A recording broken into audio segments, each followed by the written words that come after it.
Senhor, gente boa de Deus.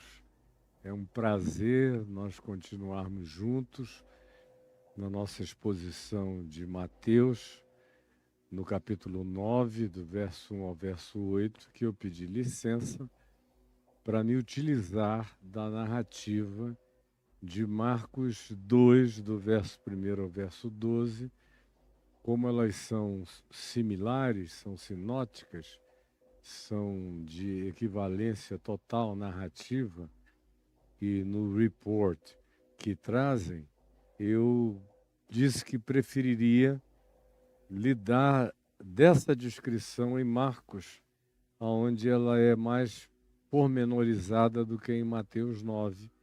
Portanto, eu estou com vocês aqui pelo quarto dia, já em Marcos 2, de 1 a 12, e falamos sobre diversos aspectos relacionados ao que aqui se vai descrevendo.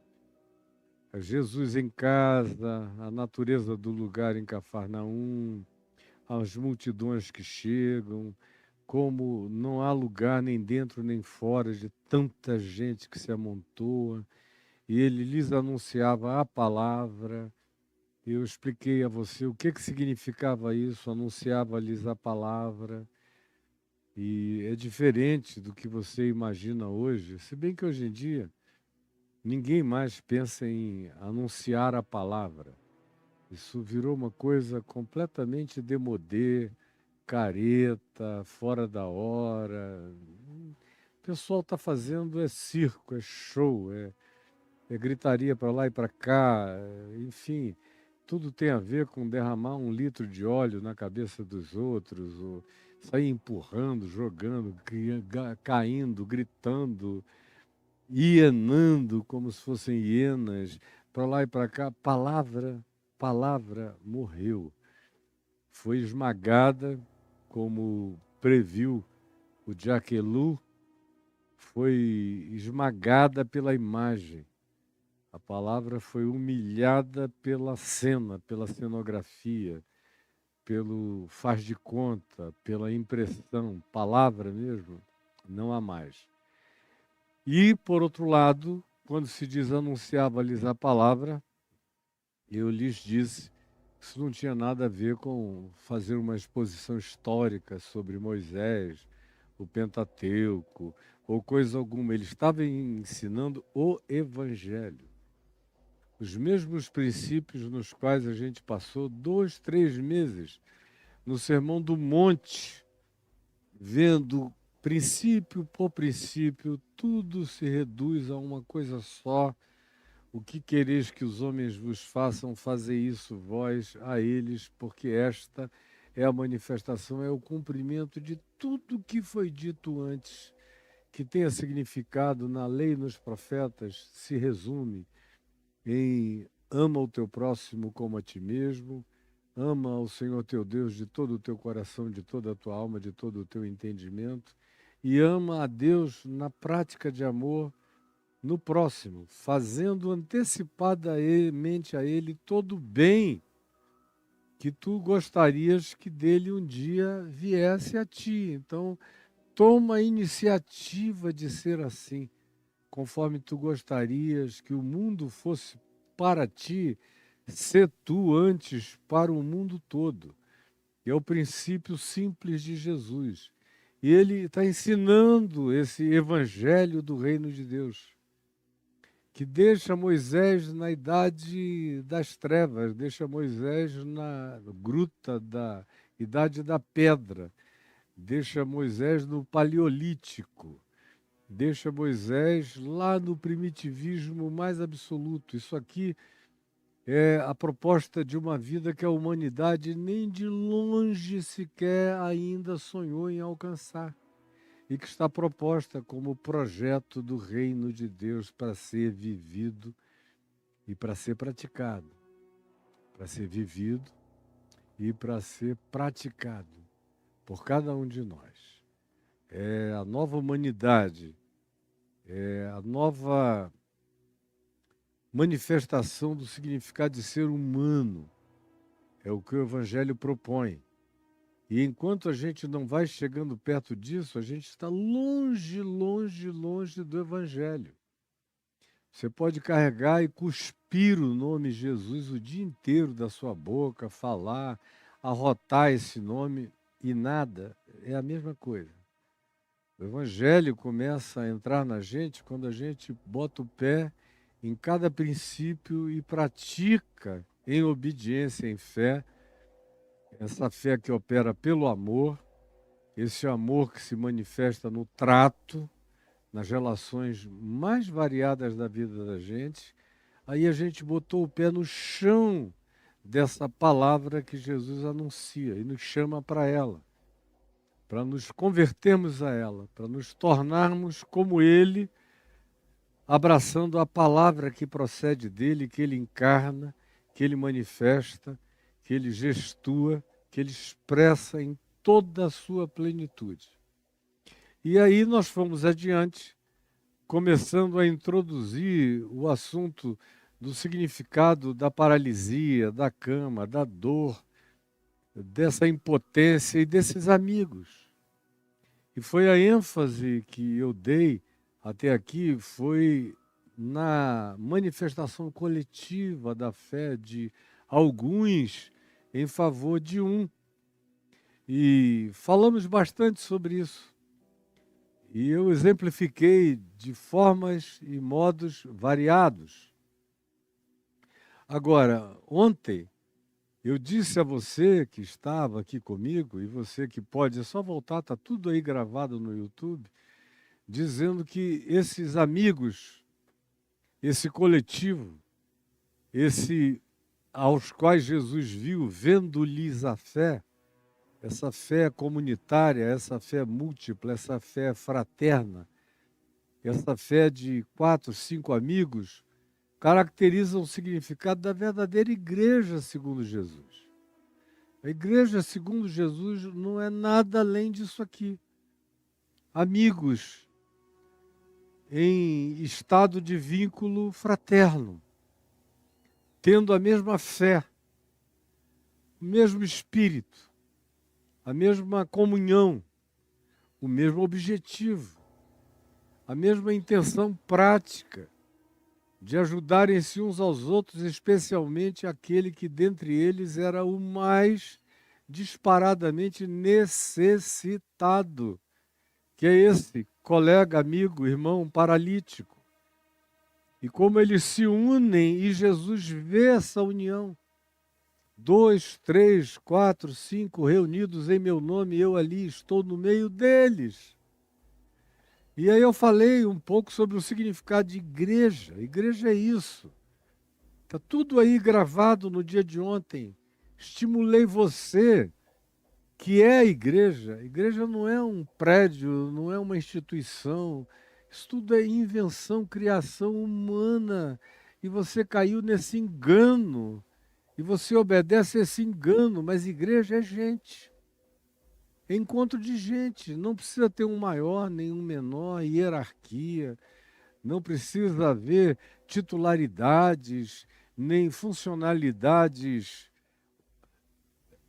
oficialmente, deixa eu ser redundante, oficialidades oficialmente designadas. Não precisa haver nada disso. É vínculo, é prática de amor, é vontade de estar junto meramente por isso ser maravilhoso. E porque a gente ama uns aos outros, e tem carinho uns pelos outros, e tem vontade de socorrer, de ajudar uns aos outros. Isso é ser igreja, básica e simples, segundo Jesus. E aqui tem uma igreja, vendo-lhes a fé, essa fé comunitária, de um grupo que não precisa ser enorme. Aliás, quanto maior o grupo, menos igreja há ali. Quanto menor, mais íntimo, mais fraterno, mais próximo, mais pessoal, mais aconchegado, mais sincero, mais compartilhador, mais solidário, mais igreja. Esse grupo é, mais igreja esse grupo será. Então está aqui, vendo-lhes a fé, Jesus respondeu à fé desse coletivo comunitário de amigos em favor daquele por quem eles intercediam, que era esse amigo que estava ali todo involucrado, como num casulo, que eles abriram o telhado da casa onde Jesus estava, que é aqui chamada de a casa em que ele estava morando, baixaram no ponto em que Jesus estava, bem diante de Jesus, e Jesus não comentou o assunto. Eu falei da propriedade privada, como ela se torna secundária diante do significado e do valor e da necessidade da cura humana, do bem que se faça ao ser humano. Toda a propriedade privada vem depois dessa prioridade do atendimento à necessidade humana. E aí introduzi esse tema do vendo-lhes a fé, do coletivo em favor do individual e da verdadeira igreja, do seu verdadeiro significado. E como Jesus, ao ver a fé dessa comunidade, desse grupo de amigos, dessa comunidade de fé, a primeira coisa que ele faz é dizer, vê e diz, filho, que é a pessoa que está ali amarrada na maca, no casulo, na frente dele, para não cair, não rolar. E os outros estão em cima, no telhado, que baixaram as cordas. E Jesus olha para o homem, vê a fé deles, porque só muita fé poderia ter aquela iniciativa, porque a fé é sem iniciativa, a fé é sem obras, a fé é sem fruto, a fé é sem atitude, a fé é sem ação, é morta, não é nada.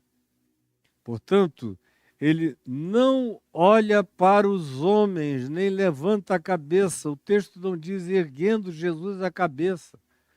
Não, ele deixou acontecer. Mas viu tudo, vendo-lhes a fé. Viu que aquilo tudo, aquele destelhamento, aquilo era esforço de fé, de uma comunidade de fé, que praticava as obras da fé em favor do próximo. Era gente que estava amando o amigo e trazendo a Jesus como manifestação de fé, como pureza fraterna e sincera do coração deles. E está aqui essa igreja reunida. E Jesus responde a essa reunião falando de perdão de pecados.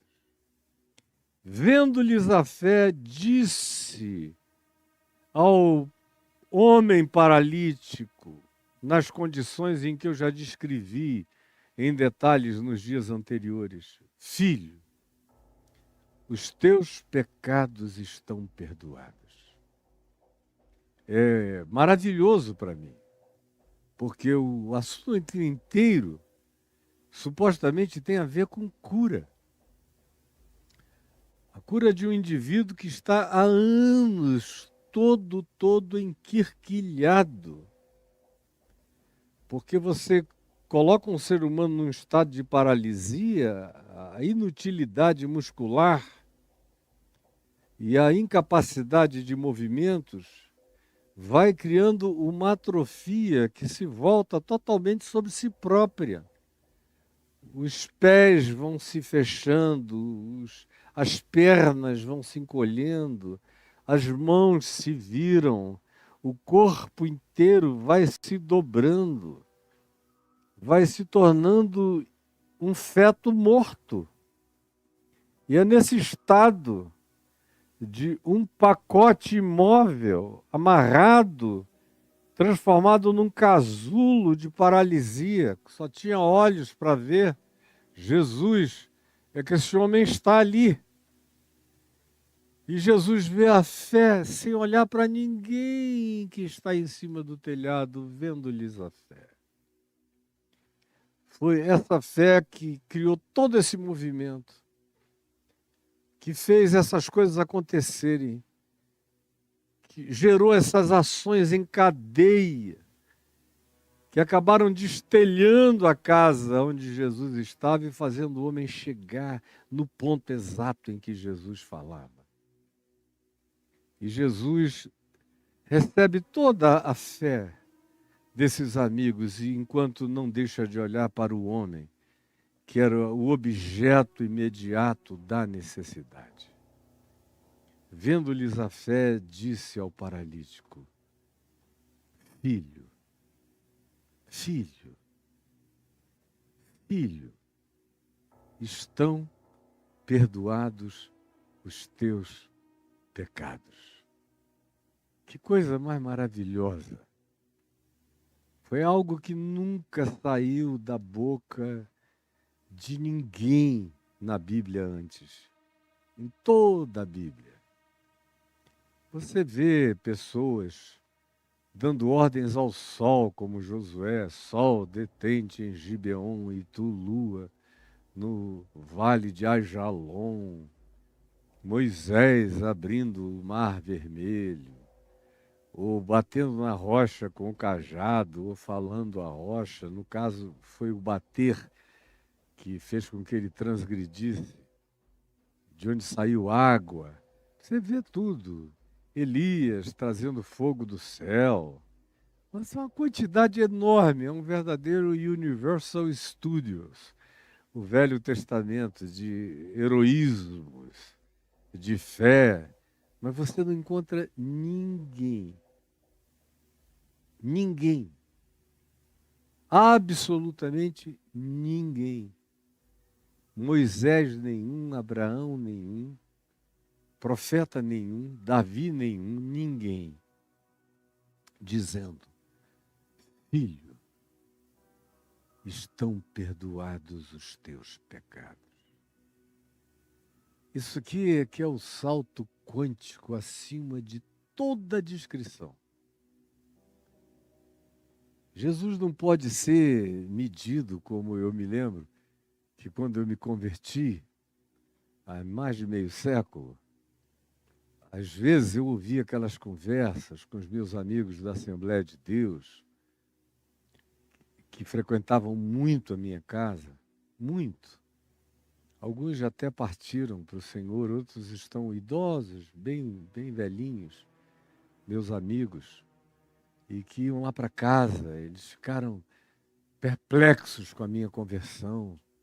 Como é que era possível uma pessoa que tinha dado tanto trabalho na cidade toda, agora de repente ser o principal porta-voz do Evangelho nas praças, esquinas, na rua, no rádio, na TV, em tudo que é lugar. E eles iam para lá e eu acolhia todo mundo com o maior amor. Mas quanta conversa tola eu assisti. E eu os ouvia dizendo, às vezes uns aos outros: quem é que você admira mais na Bíblia? Aí tinha alguns que diziam: para mim não tem ninguém como Moisés. Que coisa linda, Moisés. Pediu para ver a face do Senhor. Mas o Senhor disse: não me poderás ver a face, eu todavia deixarei que tu me vejas pelas costas. Que intimidade. Ou quando se diz que que o varão Moisés era íntimo de Deus. Aí outro diz: mas eu gosto de Abraão, que foi chamado amigo de Deus. Aí vinha um outro e diz: não, eu me admiro profundamente da coragem de Caleb, que disse: esses gigantes da terra de Canaã, a gente enfrenta todos e vence. Aí tinha alguém que dizia: não tem ninguém parecido com Davi, acerca de quem se diz que era um homem segundo o coração de Deus. Você sabe lá o que é isso? Ser um homem segundo o coração de Deus. E eu ficava ouvindo, e escuto, vocês estão falando do que está contido na Bíblia? De capa a capa, é? É. Eu digo: e por que ninguém aqui falou de Jesus? Aí eles não sabiam explicar porque que já naquele tempo, há meio século atrás, a maioria deles era extremamente mais atraída pelos heroísmos, pelos Superman, sobre a respeito da Liga da Justiça do Velho Testamento, esses super-heróis, esses seres do fogo, do sol, abre-te mar, passa, jorra água, pedra, todas essas coisas miraculosas os encantavam infinitamente mais do que Jesus. É claro que eles não faziam como se faz hoje. E não é de hoje. Eu já contei aqui de um dos mais conhecidos líderes e corruptores espirituais do Brasil, da história do Brasil, da história evangélica no Brasil, que me disse mais de uma vez, pessoalmente, aqui na minha igreja é proibido falar de Jesus porque Jesus dá azar, Jesus não dá sorte, Jesus só inspira amor, bondade, compaixão, misericórdia, você se tornar solidário, mas não estimula as pessoas a trazerem grana, dinheiro. Dinheiro é com Abraão, é com Moisés, é com Gideão, é no Velho Testamento, é com barganha, é tomar lá da cá. Então aqui só pode pregar o Antigo Testamento. Isso há 30 anos. Mais precisamente, há 28 anos o indivíduo me disse isso. A primeira vez e repetiu outras vezes em outros dias. É convicção dele, que se tornou convicção deles todos. Porque essa é a ênfase que você vê. E tudo funciona em torno dessas figuras e desses elementos. Agora, Jesus está silenciado, morto e calado nesse meio todo, porque, como disse o indivíduo, não ajuda a levantar dinheiro. Jesus manda dar, manda doar, manda entregar, manda atender, manda se compadecer. Jesus ordena a misericórdia. Jesus diz: tenho compaixão dessa gente. Jesus diz: dai-lhes vós mesmos de comer, ou seja, sejam vocês, meus discípulos, o socorro que essa gente precisa. Isso é contrário à lógica que esse pessoal pratica e quer praticar. É por isso que Jesus ficou nesse estado de silêncio absoluto naquilo que se chama de igreja, e que igreja não é. Porque não manifesta a pureza e a simplicidade e o amor que manifesta essa fé simples desses amigos, que são a verdadeira igreja. E a primeira coisa que Jesus diz é aquilo que ninguém disse antes, que é acerca do que eu estou fazendo comparações. Quem antes dele disse isso? Noé? Enoque? Moisés? Abraão? Davi? Quem? Daniel? Quem disse: filho, filha, estão perdoados os teus pecados? Quem disse? E essa, para mim, é a questão mais essencial, é o nó górdio da alma, da psique, da mente e da condição humana. É haver quem perdoe os meus pecados. É haver quem perdoe os teus pecados. Eu, por exemplo, quando comecei a ler os primeiros livros de Freud, quando eu me interessei por ele aos 19 para 20 anos de idade, e comecei a ler, não sobre ele, ler os livros dele. E fui gostando de uma quantidade enorme de coisas que foram me atraindo. Mas depois de ler 3, 4, 5, 6 livros, e ler uma multidão de artigos e de textos ou de outros livros a respeito de, para mim o que foi ficando chocantemente ausente em toda a arquitetura da proposição psíquica que ele oferecia, de reorganização da arquitetura psíquica, ou do aparelho psíquico, como ele chamava, usando uma linguagem mecanicista e antiga, foi a ausência de perdão. Não havia ninguém para perdoar o indivíduo.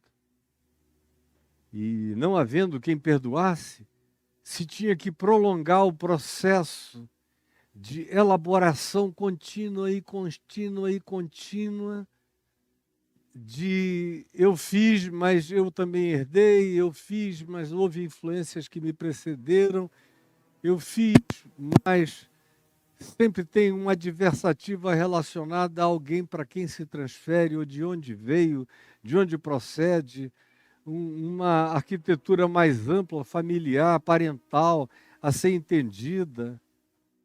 Nem para ser perdoada, não é para perdoar pai nem mãe, porque quem é você para perdoar seu pai e sua mãe? No melhor das hipóteses, você só entende a fraqueza dos elos que trouxeram você a esse estado de doença.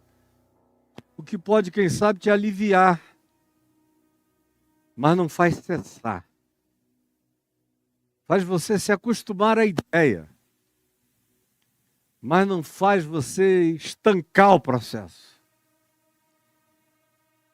Foi por isso que eu fui encontrando mais alento no Carl Jung, que era infinitamente mais humano, mais amplo, mais universal, que lidava com essas categorias da necessidade humana de graça, de perdão, de transcendência, e que eu sabia que eram essenciais para a cura humana, a partir de mim mesmo. Então, do ponto de vista religioso, antes, ninguém disse: filho, estão perdoados os teus pecados. Ninguém. E depois dele, quem? O antes dele, na filosofia grega, apareceu alguém para falar de perdão de pecados? Nem Sócrates, nem Platão, nem Zenão, nem Epicuro, nem Tales, ninguém. Nem os grandes pensadores, como Pitágoras, como Arquimedes, ninguém. E depois dele, em todo o desenvolvimento da construção humana, quem falou de perdão? Quem falou que essa era uma possibilidade de que eu chegasse diante de alguém que olhasse para mim dentro dos meus olhos, me vazasse, me atravessasse e me dissesse: filho, estão perdoados os teus pecados. Ninguém antes, ninguém depois. Nem entre os grandes líderes das religiões que vieram depois de Jesus, como é o caso do Islã. Ninguém, Muhammad, jamais disse a quem quer que estão perdoados os teus pecados. Nenhum imã, nenhum líder. Para eles, tudo isso soava do mesmo modo que soou para os escribas e para os teólogos judeus, que junto com os fariseus, como eu já lhes disse, estavam presentes ali, assistindo tudo dentro da casa, sentado na fila do gargarejo, julgando. Quando Jesus falou isto: filho, estão perdoados os teus pecados, o verso 6 diz: mais alguns. Vejam como alguns levam um homem para Jesus curar, e alguns estão sentados ali para falar mal da graça de Deus. Alguns contra alguns. É o que você vê o tempo todo no choque humano. Mas alguns dos mestres, dos escribas, dos teólogos, dos acadêmicos, ali assentados, arrazoavam, porque o negócio deles era conferir teologia, fazer arquiteturas teológicas. Meu Deus, nunca ninguém falou assim. Nem Moisés teve essa ousadia, nem o nosso pai Abraão. Ninguém, ninguém, ninguém. Quem é esse que fala desse modo? Nós não temos na memória nada igual a isto. Quem é esse cara? Quem ele pensa que é? E a pergunta não é nunca quem ele é, no sentido generoso, bondoso. Quem sabe estejamos na frente e diante de algo inusitado. Não, é quem é? Quem ele pensa que é?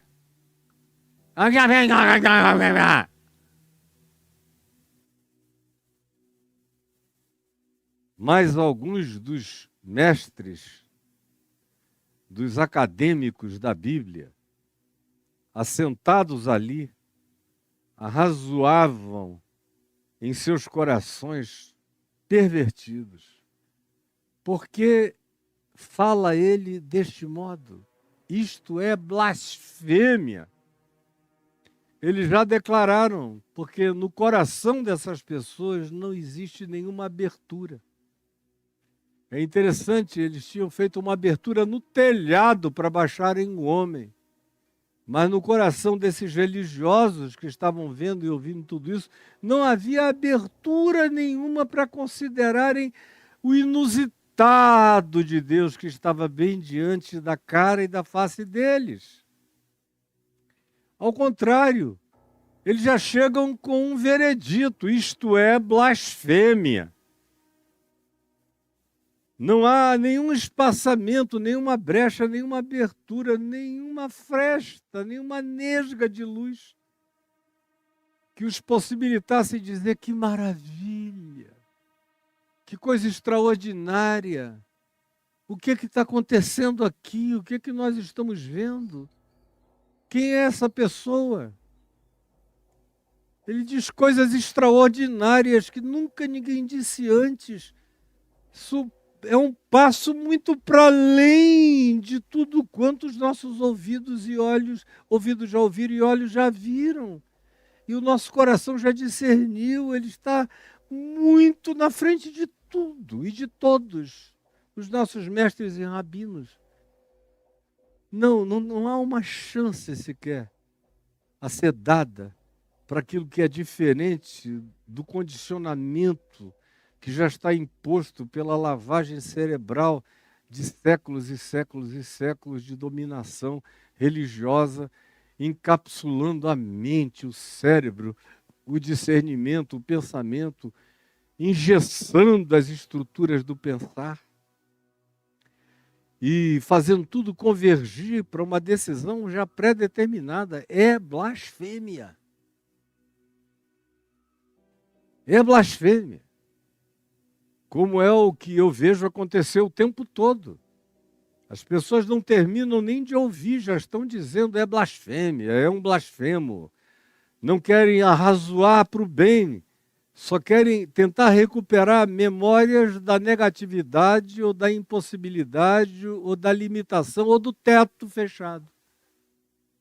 Porque esses sim têm um telhado na cabeça, na alma, no coração, e jamais fizeram uma abertura.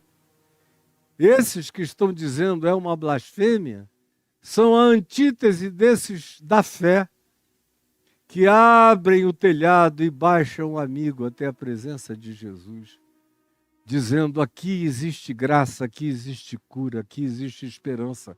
Eles estão sentados olhando e dizendo, é uma blasfêmia.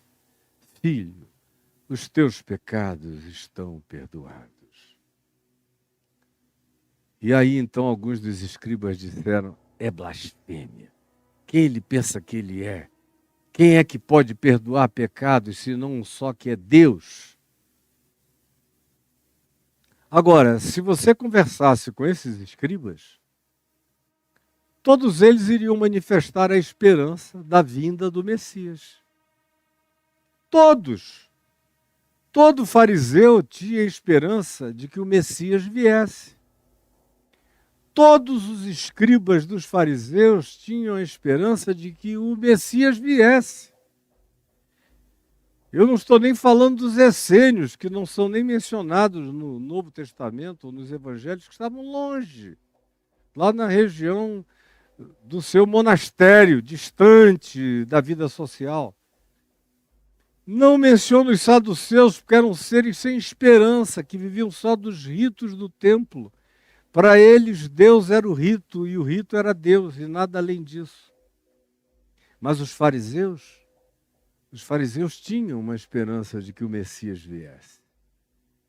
Agora, mesmo tendo essa esperança, que eles confessavam como uma certeza, todavia a preconcepção de como Deus deveria ser quando viesse, de como o Messias deveria se apresentar quando se apresentasse, as vestimentas, a estrutura, o mascaramento, a performaticidade, a projeção do Messias já estava tão determinada pelos arrazoados, pela teologia, pela descrição, pela escatologia, por tudo que eles construíam, que quando o Messias se manifestou na cara deles, a 1,5 metro deles, dentro de uma casa apertada, lotada de gente, eles veem e dizem: é blasfêmia. Eles não abrem uma abertura, não fazem uma abertura, um único momento para considerar, para dizer: quem sabe, espera aí. Vamos ouvir melhor, vamos ver as sequências. De modo nenhum, já tinha uma peremptoriedade estabelecida, definida, completamente. Na alma deles, é blasfêmia. Porque ou esse cara é um blasfemo ou ele é Deus. Como a gente sabe que ele não é Deus, o que é que sobra? Ele é blasfemo. Não existia a menor possibilidade para eles de que o Messias vindo fosse aceito, a menos que viesse nos moldes deles, conforme a moda deles, conforme a imagem da projeção da teologia e da escatologia deles. E aí eles estavam completamente pré-definidos. E quanto mais pré-definido alguém esteja, menos essa pessoa vai enxergar o inusitado, o novo, a surpresa, a manifestação da liberdade de Deus, que age como quer, a quem quer, quando deseja, do modo como deseja se expressar, porque Ele é livre, Ele é Deus. Mas para o religioso isso não existe. Deus é livre numa confissão, numa declaração de credo, de fé, de confessional. Mas não tem absolutamente nada a ver com uma abertura interior, na casa interior, para a luz nova entrar e iluminar o ser. Não, eles já estão definidos que o Messias, quando vier, virá segundo a nossa imagem e semelhança, teologia e escatologia pré-determinados. E o que não for desse jeito é blasfêmia.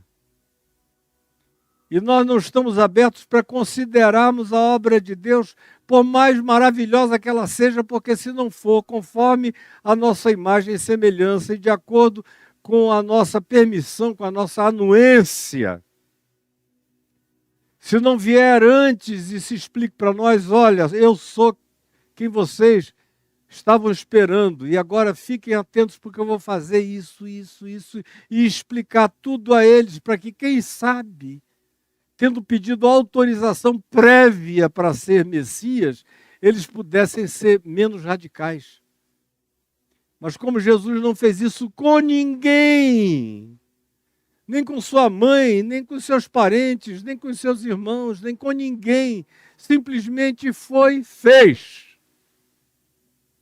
Foi e se tornou, e se manifestou, e expressou, e chocou a todos. A ponto de que mais adiante aqui, em Marcos, no capítulo 3, você vê que a mãe dele vem com os irmãos dizendo: ele está louco, e vieram para prendê-lo, porque diziam: está fora de si. A mãe e os irmãos, a família dele, não cria nele. Porque o coração também estava blindado pelas preconcepções, que é o que mais nos impede de enxergar a ação e o movimento de Deus diante dos nossos olhos. E vem Jesus e diz: filho, estão perdoados os teus pecados. Dito isto, Eu quero agora ir adiante, conforme eu falei ontem, e tratar da relação entre perdão de pecados e cura humana. Todos nós sabemos, do ponto de vista estatístico, há décadas, pelo menos há uns 50 anos, quando as enfermidades ou condições de natureza psicossomática, psico, alusivo à psique, à alma, à mente, ao estado mental. Somático, alusivo à soma, no grego, que é carne, corpo, matéria biológica. Psicossomático é a influência do psíquico sobre o corpo e sobre aquilo que pode alterar a performance ou as condições de normalidade do corpo. Na maioria absoluta das vezes, para o mal. Daí a uns 50 anos a gente já tivesse até uma certa estatística que dizia que, naquele tempo, a afirmação era de que 85% das enfermidades humanas tinham origem psicossomática. Eu não era convertido e já lia sobre isso.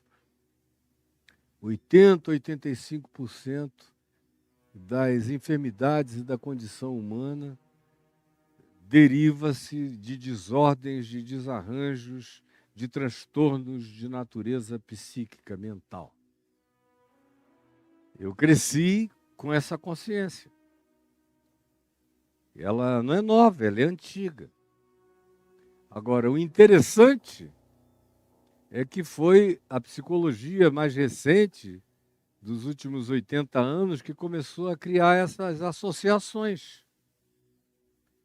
Mas Jesus, há 2000 anos, e não só Jesus nesse sentido, a Bíblia, nesse sentido, a lei de Moisés em relação aos sacrifícios de perdão pelo pecado, na afirmação da necessidade de perdão para os pecados, já dizia isso. Davi já dizia isso no Salmo 32. Está aí, que Paulo cita depois em Romanos 3. Salmo 32. Como perdão e cura estão profunda e irremediavelmente associados. Você lê a mesma coisa no Salmo 38. Desse vínculo inquebrável entre perdão e cura para o corpo.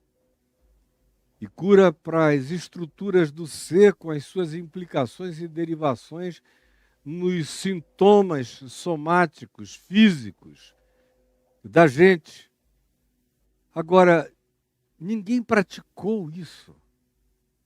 Davi apenas intuiu que as incoerências, que os pecados dele o estavam enfraquecendo, enfermando. Ele descreve taquicardias, arritmias, fraqueza física, dor óssea. Ele descreve uma contingência de psicossomatizações no Salmo 32 e no Salmo 38, que falam como ele intuiu que o que ele estava experimentando não tinha nenhuma raiz no elemento físico orgânico imediato, mas tinha a sua raiz no elemento de natureza psíquica dele, da sua alma, do seu nepás, da sua alma, do seu ser interior, das suas angústias, das suas aflições, das suas ansiedades.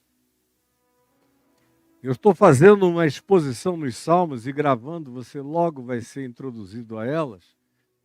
Já devo ter feito 80, mais ou menos. E vou fazer centenas e centenas. Porque a riqueza do material dos Salmos, quando você lê os Salmos a partir de Jesus, e você vai lendo tudo, relendo tudo, tendo Jesus como chave interpretativa, como chave hermenêutica, ficando com tudo aquilo que é coerente com o ensino do Evangelho, com o ensino de Jesus e dos apóstolos. E deixando de lado tudo aquilo que não é afirmado por Jesus, ou que é negado por Jesus, ou que é desrecomendado por Jesus. Fora, você vê a graça, a beleza. Não é à toa que quando Jesus ressuscitou, uma das ênfases dele aos seus discípulos foi mostrar a eles tudo que nos salmos constava a seu respeito.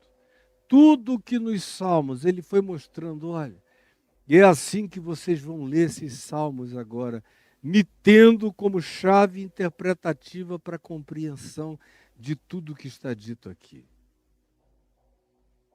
Filho, estão perdoados os teus pecados.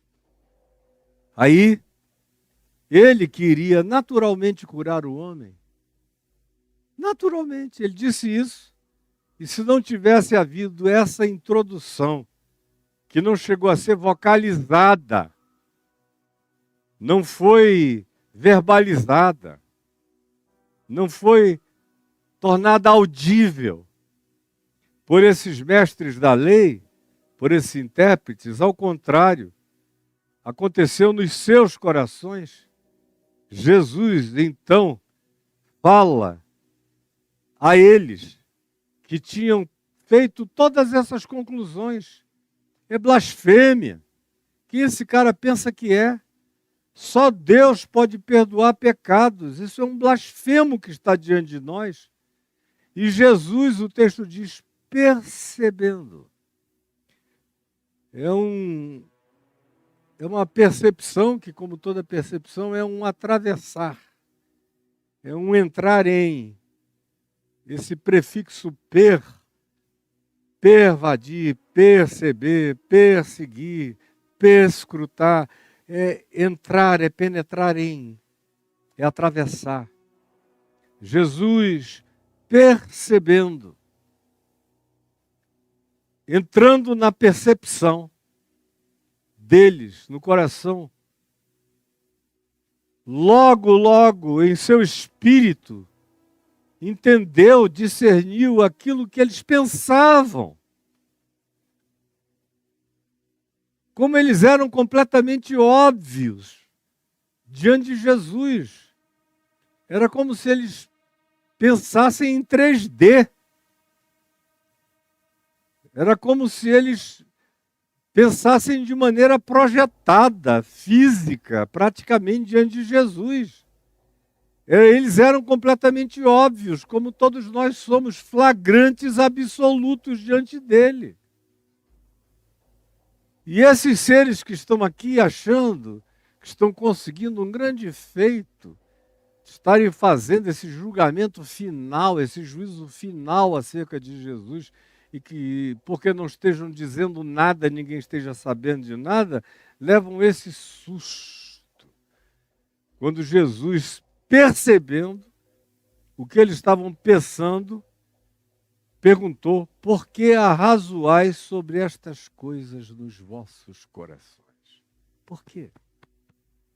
Olhou para eles e falou, por quê? Vocês vêm aqui, saem da Judéia, de Jerusalém, ficam num caminho longo, cansativo, que demanda no mínimo um pernoite fora de casa para sair de Jerusalém até aqui, no mínimo um pernoite, talvez 2. Para entrarem nessa casa usando de carteiradas da importância de vocês e sentarem no ambiente interno da casa onde ninguém tinha conseguido entrar, de tão cheio que já estava e ficaram fora, para trazerem esses arrazoados, esses pensamentos. Por quê? Falem para mim. Eu estou dando uma chance de vocês se explicarem. Por quê? Aí Jesus faz uma outra pergunta, sabendo que dali não virá nenhuma explicação, nenhuma honestidade, nenhuma sinceridade, nenhuma verdade.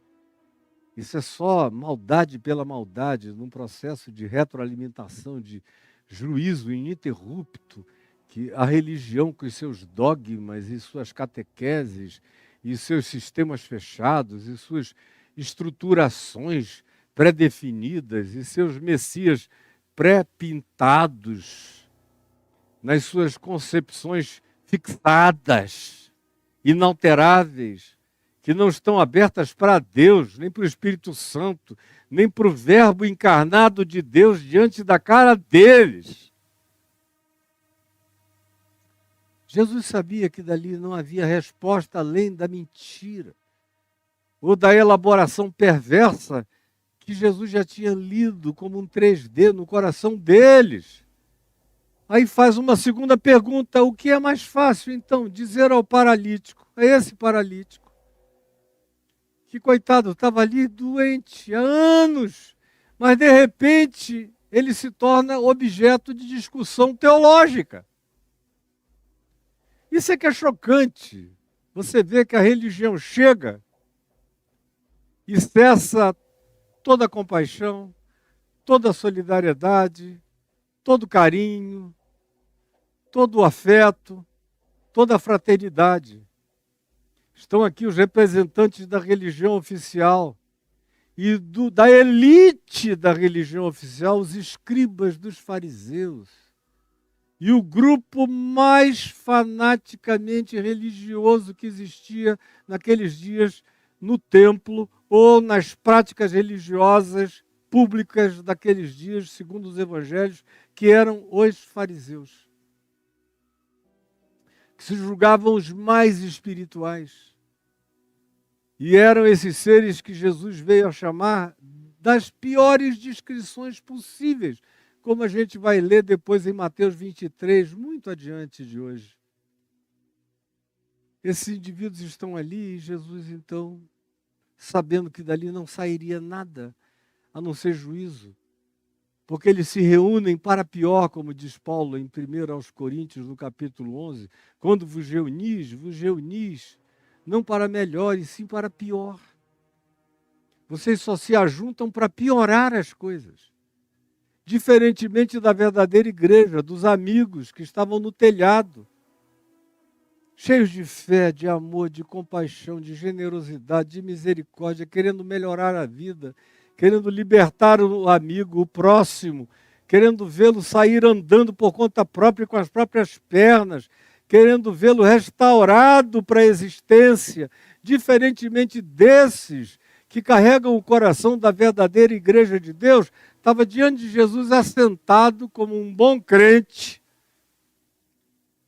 como os teólogos, diante de Jesus, cheios de juízo, de senho franzido. Quem é esse? Que negócio é esse? Que blasfêmia é essa? Quem é que pode perdoar pecados, se não só que é Deus? Então, já que a gente sabe que ele não é Deus, ele é um blasfemo. É digno do tratamento mais piorado que se possa dar a ele. Como deram, de fato, a acusação que prevaleceu até o fim foi essa, de blasfêmia, portanto, morte, e morte de cruz. Olha o choque entre essas duas congregações. A congregação que faz uma abertura no telhado e a congregação que não tem a mente aberta para nada. Nem que a graça de Deus se derrame na cara deles, eles não enxergam. Eles estão blindados. Aí Jesus faz uma outra pergunta: o que é mais fácil? Já que vocês estão chocados com o fato de eu ter dito, meu filho, os teus pecados, que não são poucos, estão todos perdoados por mim. Eu te perdoo de tudo. E daqui a pouco eu vou falar da relação entre esse perdão e a doença. Estão perdoados. Aí tem essa entrada de pensamentos estuprosos, estuprantes, essa curra mental que eles fizeram contra a graça, essa violência abrupta. Aí Jesus diz: por quê? Por que vocês são assim? Por que vocês ficaram tão horrorosos? Porque quanto mais vocês estudam, piores vocês ficam. Porque quanto mais vocês dizem que cultuam, mais vocês descultuam tudo de Deus na vida de vocês. Porque quanto mais frequência as demandas da religião, mais distantes de Deus e do próximo e da vida vocês se tornam, mais desumanizados vocês ficam. Então me respondam, o que é mais fácil dizer ao paralítico que está aqui, que veio aqui para ser curado e está sendo objeto dessa interrupção grotesca? O que é mais fácil dizer, estão perdoados os teus pecados? Ou dizer, levanta, toma o teu leito e anda? Me respondam, fariseus. Me respondam, fariseus. O que é mais fácil? Vamos terminar essa discussão aqui. O que é mais fácil? Me respondam. E eles, calados. Jesus diz então, ora, verso 10, para que saibais, vocês saibam. Não era nem a multidão sabia, por isso estava ali. Os amigos no telhado sabiam, por isso estavam ali. A verdadeira igreja sabia, por isso estava reunida nesse espírito. Mas para que saibais, vós saibais. Vocês que acham que sabem tudo, que arrazoam tudo, venham a saber e a serem chocados por mim. Porque eu vim para ser objeto de contradição para gente como vocês. Para que saibais que o Filho do Homem tem sobre a terra autoridade para perdoar pecados. Isso é uma autoridade que o Filho do Homem recebeu para perdoar pecados. Então ele disse ao paralítico, para que vocês saibam, falando para aquele grupo de religiosos doutores, que o Filho do Homem tem sobre a terra autoridade para perdoar pecados, virou-se para o paralítico e disse, filho, levanta, toma o teu leito e anda.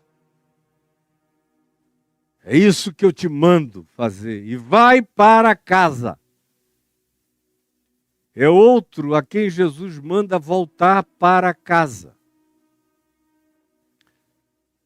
Depois eu falo sobre isso um pouco mais, esse volta para casa.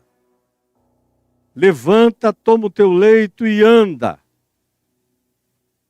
Então ele, o paralítico, o homem amarrado no casulo, foi desatado por inteiro e se levantou. E no mesmo instante, a palavra é instante, just like that. No mesmo instante, tomando o leito, ele voltou todo ao normal, as mãos, as pernas, os braços, foi tudo automático. A estrutura muscular, tudo foi se refazendo instantaneamente diante de todos. Então ele se levantou. Um homem que estava nesse estado há anos e anos e anos, levaria meses e meses e meses de fisioterapia, assumindo que ele tivesse ganho uma condição de recuperação, jamais seria nada instantâneo. Para ser instantâneo é porque veio o combo completo da cura, inclusive do processo e da estrutura muscular. Então se levantou e no mesmo instante, tomando o leito, retirou-se à vista de todos. Isso é outra coisa linda. Jesus não precisa que para a pessoa